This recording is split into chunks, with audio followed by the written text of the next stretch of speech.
Hola mis queridos hermanos, que la paz del Señor esté con cada uno de ustedes. En esta ocasión se me ha invitado a compartir el tema de la salvación en Cristo, la santidad y la evangelización. Bueno, digamos que son tres temas en un solo compartir. Voy a tratar de resumirlo lo mejor que yo pueda. Temas sumamente importantes para todo cristiano. Quiero comenzar diciendo también de que no podemos comenzar a hablar sin santidad, sin entender por qué necesitamos la santidad. Y entendiendo que necesitamos la santidad como una respuesta del pecado que hay en nosotros, del pecado que heredamos del pecado original. Vamos a comenzar entonces a tratar un poquitito sobre lo que es el pecado. ¿Qué nos aparta de la salvación? Obviamente es el pecado. El pecado nos separa de Dios, nos aparta de la salvación totalmente. El pecado nos esclaviza, como dice en Juan 8:34, nos esclaviza el maligno a través del pecado. El pecado nos esclaviza con adiciones, con rencores, con resentimientos, y eso nos va como destruyendo internamente a cada uno de nosotros. Y llevando todo esto dentro de nosotros puede ser también que sea la causa de muchos de nuestros problemas, los pecados que llevamos, y puedan ser el resultado, muchos de esos problemas espirituales, sentimentales, financieros, pueden ser producto de cada uno de nuestros pecados. Los venimos arrastrando desde muy joven con nuestros pecados. Y obviamente el pecado nos lleva a la perdición y a la muerte eterna, según nos dice, como nos dice en Romanos 6:23. En fin, el pecado nos destruye física y espiritualmente. Y la respuesta hacia ese pecado que nos separa de Dios es la salvación, sobre todo la salvación en Cristo.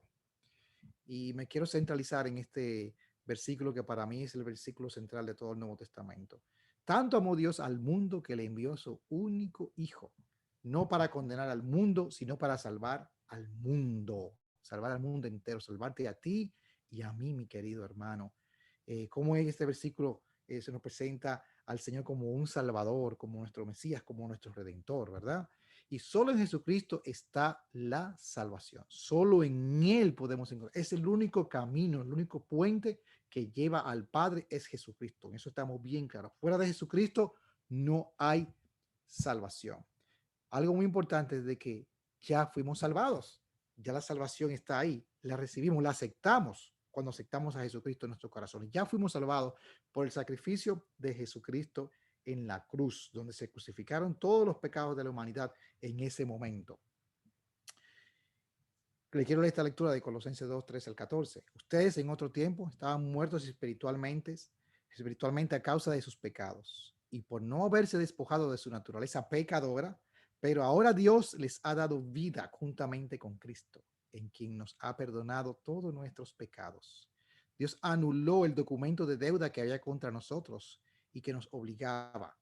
Lo eliminó clavándolo en la cruz. Aquí vemos cómo a través de la cruz recibimos la salvación, pagamos todos nuestros pecados ahí en la cruz, en ese que era un instrumento de mortificación y de condenación para quien estaba crucificado ahí, pero el Señor Dios utilizó este instrumento como un instrumento de redención usando a Jesucristo a través de la cruz.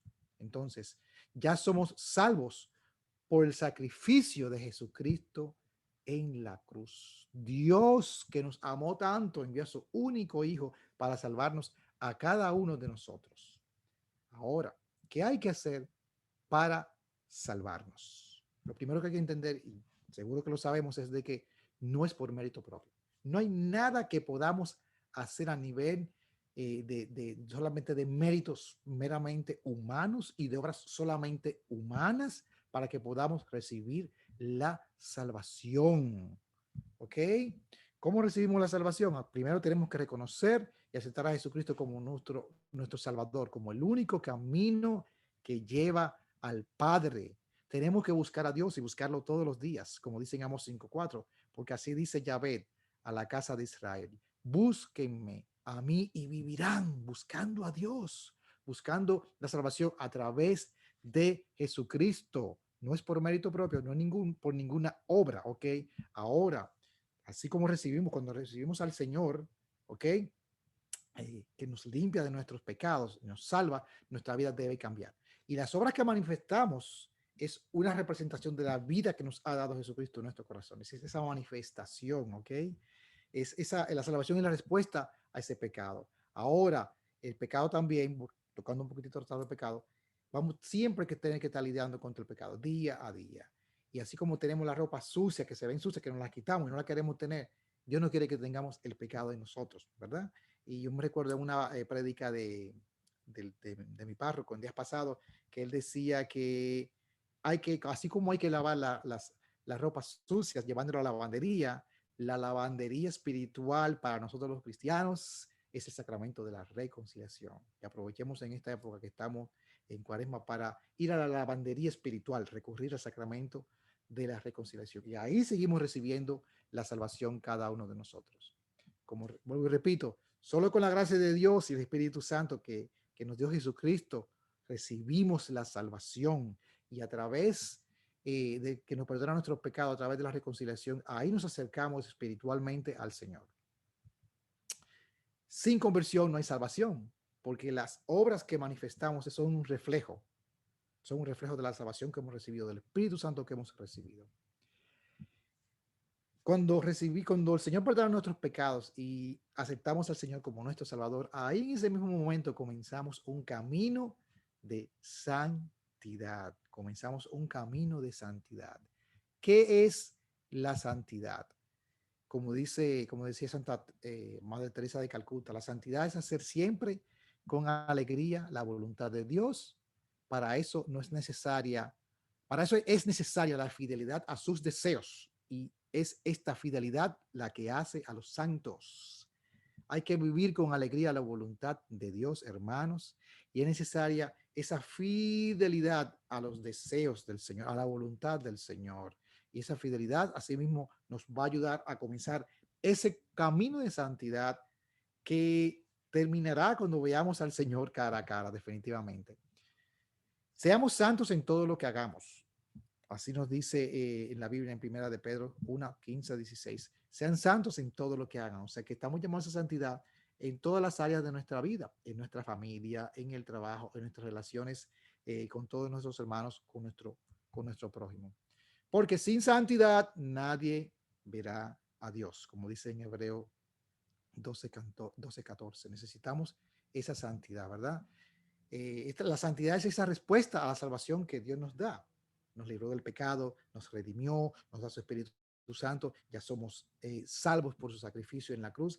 Y ahí comenzamos esa respuesta hacia Él de amarlo, de seguirlo a nuestro Señor Jesucristo. Y comenzamos ese camino de santidad.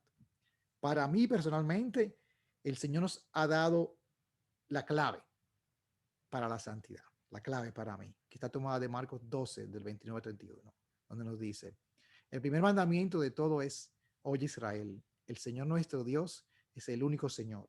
Ama al Señor tu Dios con todo tu corazón, con toda tu alma, con toda tu mente y con todas tus fuerzas. Pero hay un segundo mandamiento, ama a tu prójimo como a ti mismo.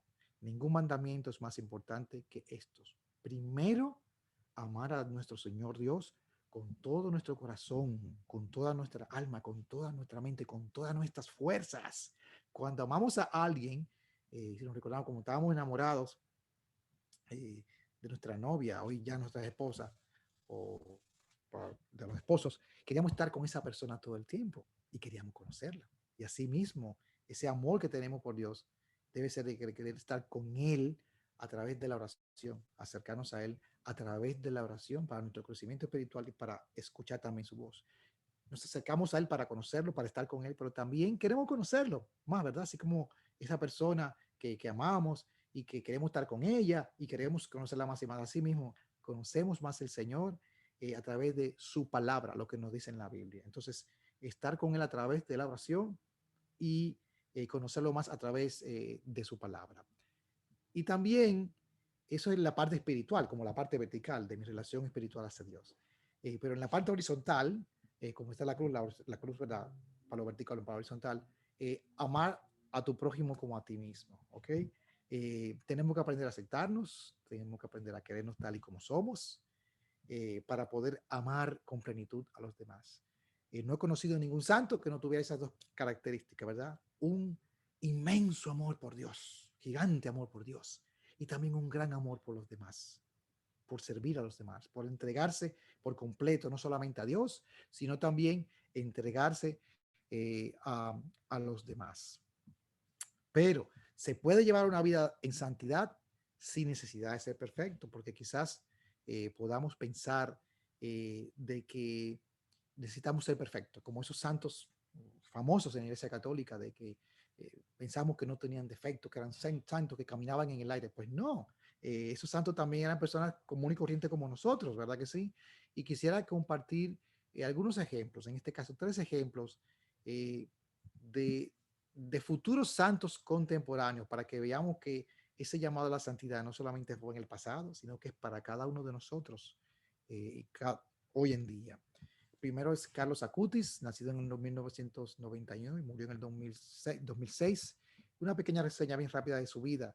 Fue el primer beato de la generación de los millennials, y los millennials son las personas nacidas a partir del 1980. Llevó la palabra de Dios a través de la web. Él creó su página web para transmitir el mensaje, vida de santos y toda una serie de páginas web llevando una gran espiritualidad. También se le llama el ciberapóstol de la Eucaristía. Fue beatificado el 10 de octubre del 2020. Reconocida una sanación del niño brasileño Mateus, que padecía de una malformación congénita, y se reconoció ese milagro, se le atribuye a Carlos Acutis por intercesión de Carlos Acutis. También su mamá se acercó más a la Iglesia Católica, se convirtió más a través del testimonio de vida de Carlos Acutis. Él murió a los 15 años producto de una leucemia y ofrecía sus sufrimientos por el Papa Benedicto XVI y por la Iglesia Católica. Ayudaba a los pobres, muchas veces sin que nadie se diera cuenta de ello. Un servicio de humildad. Algunas frases de él. Estoy feliz de morir porque he vivido mi vida sin perder un minuto en aquellas cosas que no agradan a Dios. La Eucaristía es mi autopista hacia el cielo. Estar unidos a Jesús, ese es mi programa de vida. Lo único que tenemos que pedirle a Dios en oración es el deseo de ser santos. Otro ejemplo es Sandra Sabatini, nacida en el 1961 y murió trágicamente en el 1984. Murió a los 22 años, en abril de 1984, cuando iba a una reunión de la comunidad de Juan Pablo XXIII. Y cuando salió de su vehículo, al salir otro vehículo, pasa y la atropella. Tenía un gran deseo de vivir una vida de santidad. Cuando era adolescente, tomaba el dinero que le sobraba a los bolsillos de sus padres para dárselo a los pobres. Dejó un legado de una vida llena de celo apostólico y amor por los pobres. El 2 de octubre del 2019, el Papa Francisco aprobó un milagro por la intercesión de Sandra, preparando el camino para su beatificación. Un milagro más es requerido para que ella sea declarada santa. Una frase de ella era: una vida vivida sin Dios es solo una forma de pasar el tiempo, ya sea aburrido o divertido, un tiempo para ser llenado mientras espera la muerte. O sea que sin Dios en nuestro corazón, una vida sin el Señor es una vida vacía, solamente como un pasatiempo. Se puede pasar bien, pero solamente esperando a que nos llegue la muerte. Y por último, Guido Vidal Francis Schaeffer, que nació en el 1974 y murió en el 2008. Un médico brasileño, se dedicó al voluntariado atendiendo a los pobres, fundó grupos de oración, amante del surf, lo llamaban el ángel surfista. Era seminarista en el Seminario San José en Río de Janeiro, y en el 2008 ingresa en el seminario y muere unos meses después practicando el surf. Por eso lo llamaban el ángel surfista. Después de su muerte, pronto comenzaron a aparecer informes de curas, curaciones atribuidas a él, a la intercesión del joven médico, seminarista y surfista. Y el 17 de enero del 2015, con permiso del Vaticano, se inició el proceso de beatificación y canonización. Una de sus frases era: todas nuestras acciones deben tener como objetivo amar a Dios. Fíjense que 2 elementos llevan en común la vida de estas personas que están beatificadas y encaminadas, ¿verdad?, hacia la santidad, reconocida oficialmente por la Iglesia Católica, a un amor grande por Dios, un amor infinito por Dios y un amor por los demás. Se entregaban hacia los pobres, hacia los necesitados. Entonces ahí vemos esos 2 elementos que para mí son indispensables si queremos seguir una vida de santidad. Una vida de santidad y servicio con humildad. Me llega a la mente una historia del padre Anthony de Melo. Había un señor que era muy piadoso y muy buena persona, y que los ángeles lo veían con agrado de tan buena persona que era. Y un día, pues, se le apareció un ángel y le dijo a este señor, bueno, Dios te ha visto con buenos ojos y quiere hacerte un regalo. Dime qué tú quieres que Dios te regale.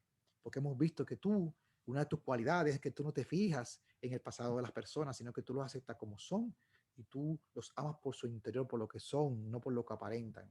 Y no te fijas en lo que hayan hecho en el pasado. Oh, muy bien. Y le dice el ángel, entonces Dios te va a hacer el regalo que tú quieres. ¿Qué tú quieres? Que te dé el don de la sanación para que tú sanes a todos los demás. Dice, no, yo prefiero que el Señor da. ¿Qué quieres entonces? Él te quiere conceder un milagro para ti, para que tú también puedas hacer milagro. Y él le dice, no, yo prefiero, lo que quiero es recibir la gracia de Dios, estar siempre con la gracia de Dios. Dice, bueno, no, tiene que ser más específico, tiene que pedir un milagro. Si no nos pide específicamente, me pide un milagro específicamente, te vamos a conceder cualquier cosa, aunque no hayas pedido. Dice, bueno, un milagro, perfecto. Yo lo que quiero es entonces que a través de mí se haga el bien sin yo darme cuenta. Yo creo que debemos aspirar así, aspirar a seguir ese camino de santidad, que sin darnos cuenta estemos tan llenos del Espíritu Santo que hagamos el bien, que hagamos el bien sin darnos cuenta, sin darnos cuenta. Bueno, después que hemos recibido la salvación, el Espíritu Santo y estamos en esa vida de santidad, tenemos que evangelizar. Así como la misión de Jesucristo fue traernos la salvación, la misión de nosotros, después de ser salvados por el Señor, es sencillamente la misión especial de llevar la salvación a los demás. ¿Y cómo lo hacemos? A través de la evangelización. Nosotros somos los ojos, la voz, las manos y los pies del Señor. Él nos necesita a nosotros para llevar la buena nueva. Evangelizar tiene como meta llevar la buena nueva para llevar a otros a Cristo y a formar parte de la iglesia. ¿Okay? Es nuestra misión de llevar el mensaje de salvación. Es nuestra misión especial. Es, es un mandato del Señor, la gran comisión, donde Él nos dice en cada uno de los evangelios nos habla de esta comisión, de este mandato. Jesús nos envía, nos da el Espíritu Santo, como dice Juan 20, 19, 23. Hay que predicar en nombre de Jesús. Somos sus testigos, como lo dice en Lucas 24. Predicad el evangelio a toda criatura. Marcos 16, del 15 al 16. Id y hacer discípulos. Mateo 28, 19 al 20. Es la gran comisión, es un mandato del Señor. Y también es una misión de la Iglesia Católica, es una iglesia evangelizadora. Tenemos que predicar, porque como lo dice en Romanos de 10 al 17, por tanto, la fe viene de la predicación y la predicación por la palabra de Cristo. Así muchos podrán creer cuando le llevemos la buena nueva. No solamente abriendo la boca. San Francisco de Asís salía a predicar y cuando estaban sus alumnos y cuando salían a predicar le dice, pero San Francisco, no hemos predicado el evangelio, no hemos abierto la boca. Dice, desde que salimos de la casa ya estamos predicando, sin abrir la boca, solamente con nuestro ejemplo de vida y alegría. Y así tenemos también nosotros que llevarla una nueva, no solamente con predicar la palabra, pero también con nuestra forma de ser, con nuestra forma de actuar de cada uno de nosotros. No solamente por la gran comisión, no solamente porque estamos en una iglesia evangelizadora, sino porque, señores, hermanos, encontramos un tesoro. Nosotros que estábamos muertos por el pecado, destrozados por el pecado, un día el Señor tocó nuestro corazón, le dijimos que sí, abrimos nuestros corazones y el Señor nos transformó. ¿Qué más tesoro que ese, que recibir la salvación del Señor? ¿Cómo no transmitírselo a las personas que no lo conocen? Tantos millones de personas que no lo conocen. A veces hasta nuestros propios vecinos no han tenido esa experiencia de recibir el Espíritu Santo, de recibir la salvación a través de nuestro Señor Jesucristo. En mi caso propio, cómo el Señor me transformó. En mi caso, mi testimonio es de que antes de yo conocer al Señor, siendo solamente un católico tradicional, de domingo solamente, yo no me quería, yo no me aceptaba como yo era. Y yo entendía que la gente no me quería, que hasta mi familia no me quería. Una gran mentira del maligno, ya que no es verdad, de que el amor del Señor se manifiesta en los demás, se manifiesta en mi familia, se manifiesta en los hermanos, se manifiesta ahora en mi esposa, en mis hijos, en cada uno de ustedes, también parte de mi comunidad, en mis familiares. Entonces, el Señor transformó mi corazón y me llenó de amor, me ayudó a aceptarme como yo soy, amarme como yo soy. Y después de que yo me acepto y me amo a mí mismo, puedo llevar ese amor del Señor a los demás. Me recuerdo también una vez que invitamos a una persona a Santo Domingo, un retiro, un hermano de Puerto Rico, y que él me dijo su testimonio. Él me dijo, mira, yo era drogadicto y yo usaba heroína. Y el que usa la heroína solamente le basta una vez probar la heroína para morir adicto a la heroína. Y el Señor me salvó y yo quiero llevar eso a los cuatro vientos. ¿Cómo no decirlo, hermano? Lo que el Señor ha hecho en cada uno de nosotros. ¿Cómo no gritar a los cuatro vientos? Estamos llamados a llevar la buena nueva. Si no lo hacemos nosotros, como dice Lucas 19, 39, 40, si no lo hacemos nosotros, las piedras lo harán. Así que hay que predicar el evangelio con nuestra voz y con nuestro ejemplo a todo momento, todos los días de nuestras vidas, hermanos. Dejemos que el Espíritu Santo nos inunde con su amor, que no nos dejemos engañar por el maligno, de que no somos dignos del amor de Dios porque somos pecadores. Vayamos hacia la lavandería espiritual que limpia todo pecado, que es la confesión. Sigamos aceptando a Jesucristo como único camino que lleva al Padre. Sigamos viviendo en esa salvación y en camino de santidad, amando a Dios más que sobre todas las cosas y amando también a nuestros hermanos. Así que el Señor los bendiga a cada uno de ustedes y esté con nosotros en cada uno de nuestros corazones.